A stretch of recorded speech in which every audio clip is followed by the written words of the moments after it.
Hey there. Do I ever feel like God is punishing me? Nope. I used to think maybe, because people gave me a distorted image of God.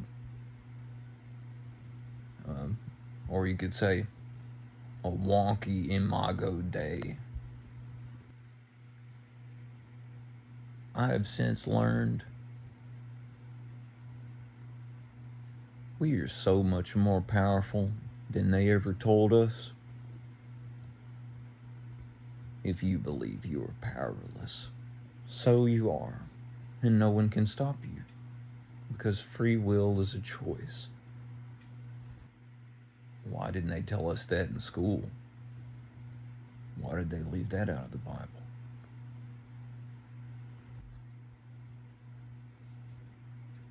So this is a deep topic. I don't think I can say enough about it to be cohesive in only 5 minutes, but I'll do my best. Turns out, knowledge really is the key to freedom, but unused keys are merely ornamental. It is application which unlocks the door. So, you know how people talk about the law of attraction.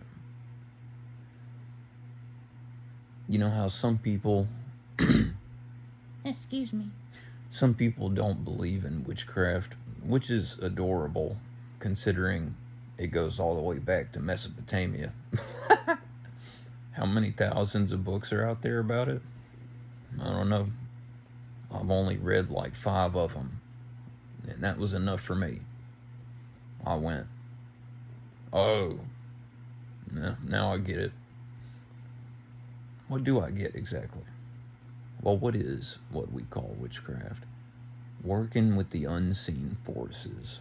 Now, what are 2 unseen forces that we work with the most? Our emotional atmosphere and our imagination. Why didn't they tell us about that in school? Why didn't they warn us about that in the Bible? Maybe they wanted us to find out for ourselves. We don't teach anybody emotional intelligence. I mean, just look at how carefully curated the school systems have been. When we get out of school, we don't care to teach each other anything. And if we do, it's usually behind a paywall. Usually, we opt for shaming each other. What are you, stupid? The question speaks for itself. But you see, shame is worse than useless. It is not only destructive, it is self-destructive. Both ways. Shame constricts, closes, compresses. It breeds repression, secrecy, and internal conflict.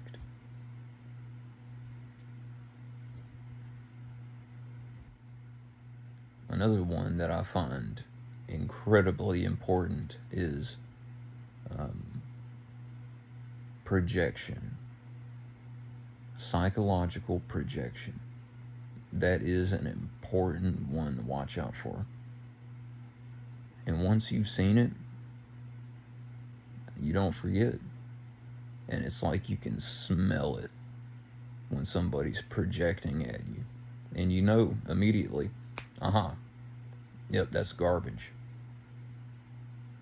When somebody's projecting at you, something about you has brushed up against an unhealed place within them, and now their ego has bristled. And some people got it backwards, and they think trying to poke at you is somehow gonna help heal their wound. But a lot of times, you never had anything to do with the original injury. That's not how you heal it. A clenched fist does not heal. A closed hand does not receive.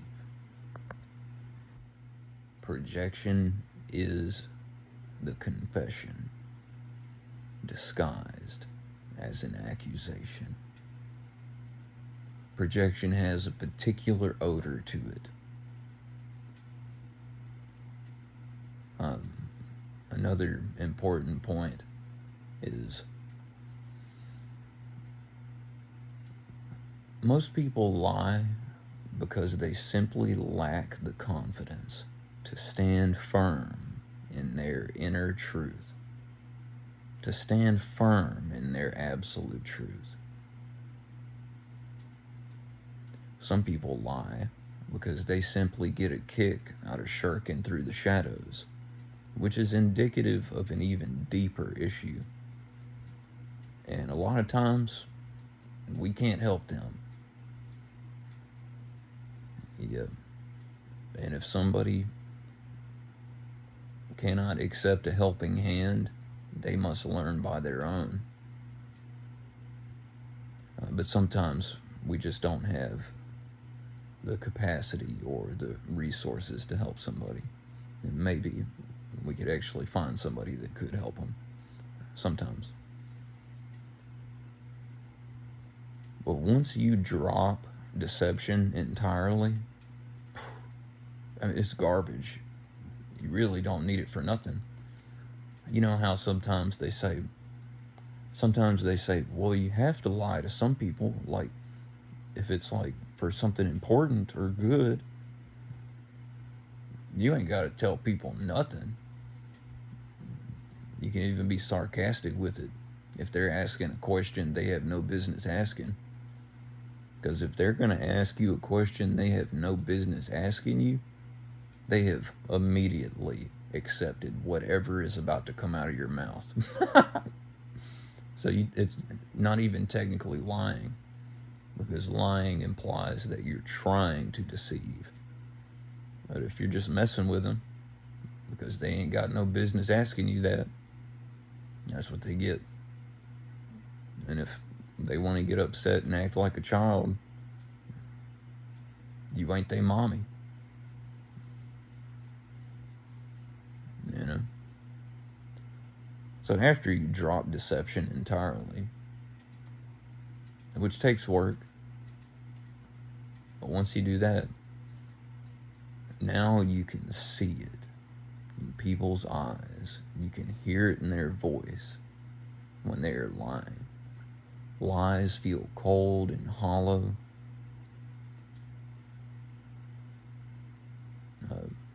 How do I say it?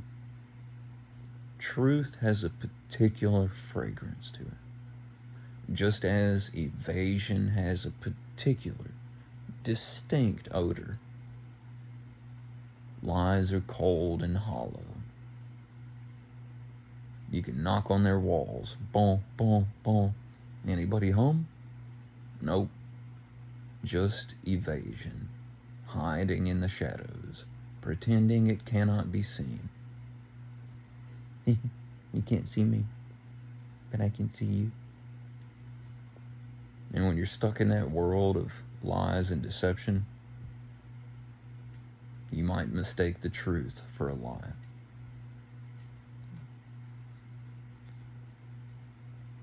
The outside is a facade, painted to look like the real thing.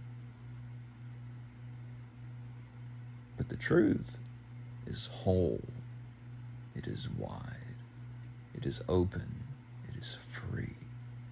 Expansive. It has no walls. It is nothing but presence.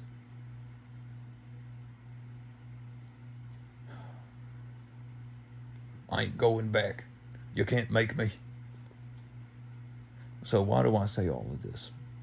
Talking about the unseen forces, the emotional atmosphere, and then imagination. Well, when we let our pain, fear, shame, and guilt go unexamined, and we continue to project it at others, it's like they are building. You could think of it like we have wells of emotional energy. We can just say that. And they build and build and build until one day the dam is full to burst and they erupt. And chaos takes place, sometimes to such an incomprehensible degree we don't even know what to think about it. And if we're locked in that pattern of projection and blaming other people, the cycle just repeats again, and you stay locked in misery.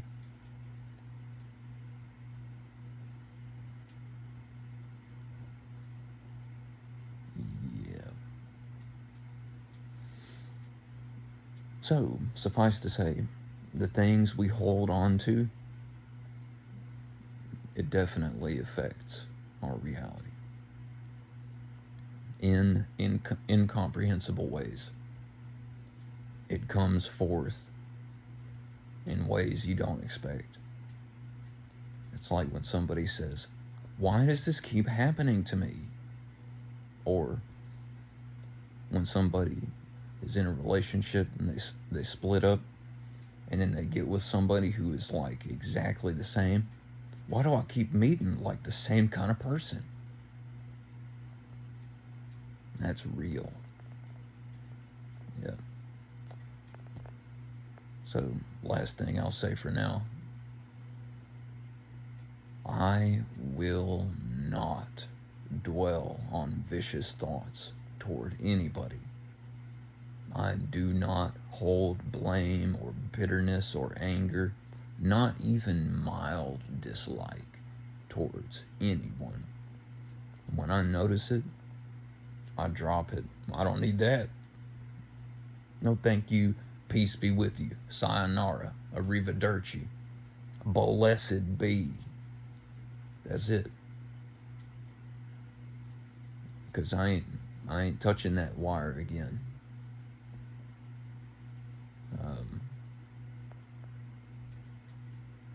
Yep, I ain't doing that. Well, already gone far enough with this. I don't know if you're going to see all of this or not. I know somebody will. Somebody will appreciate this.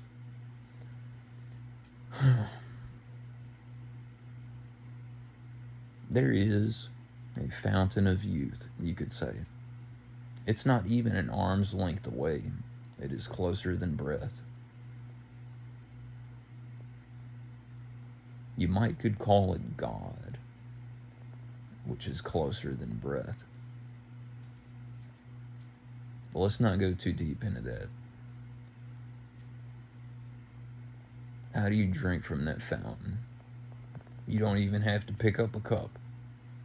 You just simply don't touch the poison. What's the poison? Judgment, condemnation, criticism, envy, jealousy, lies, deceit, hatred, gossip, self-pity. That's how you bleed your life force off for nothing. And in the process, you feel miserable. And if you're locked in that repetition compulsion of projection, writhing against the reflection of your own insecurity, sooner or later, you reach a place that feels like what they call hell. Now, that's when you really feel like God's punishing you. But after a while, in a lot of those cases, there's all kinds of pieces to reality. Life is humanly incomprehensible. But if we don't share what we've learned, what good are we to each other? Eventually, you learn a lot of these things you never had to touch.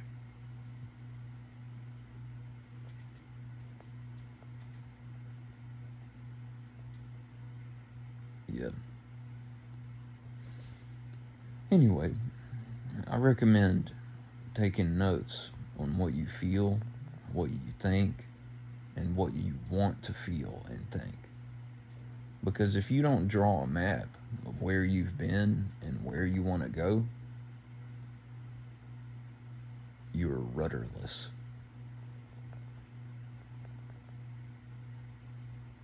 And that's about the time I say, God help these people, because they haven't been helping each other.